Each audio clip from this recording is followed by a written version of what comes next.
नमस्कार, आप देख रहे हैं आपके साथ मेरी बात और मैं प्रिय रंजन भारती। आप सबका स्वागत कर रहा हूं और साथ साथ ये बात करना चाहता हूं आपसे कि राजनीति जो होती है वो बड़ी अजीबोगरीब चीज़ होती है। कब कौन कहां कैसे क्या रुख अपनाएगा ये समझ में आता नहीं है। नीतीश कुमार को आपने देखा, कब कहाँ थे, आज कहाँ हैं। लेकिन उसके साथ साथ एक और महत्वपूर्ण बात है जिसको वो बार बार ये कहते रहे कि मैंने उनके साथ एहसान किया। वो लायक नहीं थे, नालायक थे, फिर भी मैंने उनको मौका दिया, उसका जीवन नरक से स्वर्ग में पहुंच गया। आप समझ गए होंगे मैं किसकी बात कर रहा हूं। जी हाँ, जीतन राम मांझी, बिहार के बिहार के पूर्व मुख्यमंत्री, जिनको वो बार बार अपने एहसान तले दबाए रखना चाहते थे। कोई मौका ऐसा नहीं होता जब नीतीश कुमार ये हनक दिखाने में नहीं चूकते कि मैंने उनको नीचे से फर्श से अर्श तक पहुंचा दिया, नीचे से ज़मीन से आसमान तक पहुंचाया। वो कहीं के नहीं थे। लेकिन राजनीति दांव चलती है, राजनीति पलटती है। जैसे नीतीश कुमार पलट गए वैसे ही इस बार राजनीति भी पलटी। जीतन राम मांझी ने उनकी सरकार बचा करके ये एहसान चुकता कर दिया जिसके लिए वो बार बार उन्हें एहसान मंद जताते थे। वो कहते थे कि मैंने उनके साथ किया और मैंने उनका कल्याण किया, उनका तरन तारण मैं था।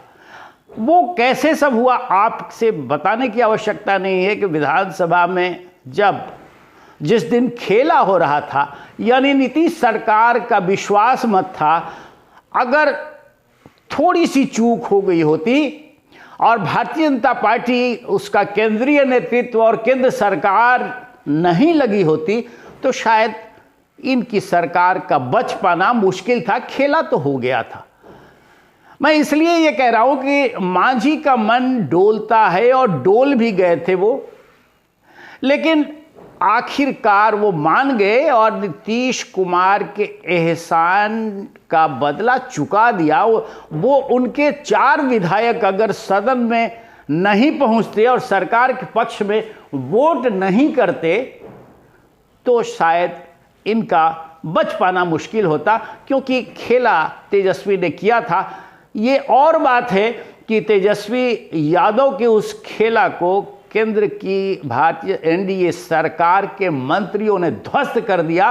उनके किलेबंदी को रातों रात चौपट कर दिया था और जो बगावतपुर उतरे हुए थे उनको खींच करके सदन में वोटिंग के पहले पहुंचा देने का काम किया। लेकिन इतना ही बर नहीं किया, आरजेडी से जो तेजस्वी यादव और उनके पिता लालू यादव की पार्टी है, वहाँ से तोड़कर विधायकों को इधर भी लाने का काम कर दिया। और ये बड़ी बात है। मैं उतने विस्तार से आपको बताने की आवश्यकता नहीं समझ रहा हूँ।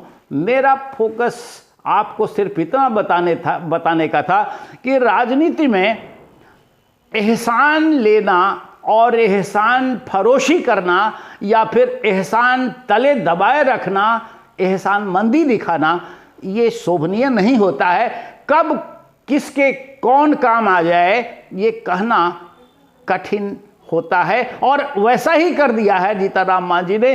नीतीश कुमार की बोलती बंद हो गई क्योंकि वो बार बार एहसान दिखाते थे, एहसान चुकता कर दिया। अब मांझी करेंगे क्या आने वाले दिनों में?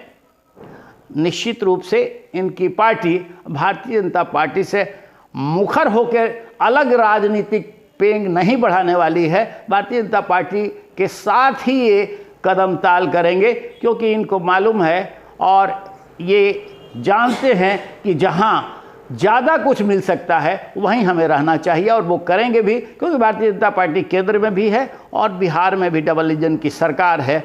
इसलिए अब इनकी कोई इधर उधर होने की गुंजाइश नहीं है, और न ही जो इन पर एहसान दिखाते रहे हैं नीतीश कुमार, उनकी भी अब इधर उधर होने की गुंजाइश कम हो गई है, बल्कि कहे तो खत्म हो गई है।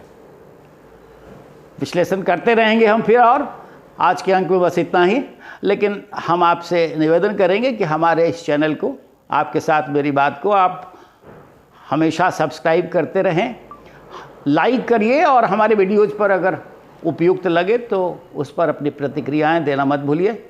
मिलते हैं फिर, नमस्कार।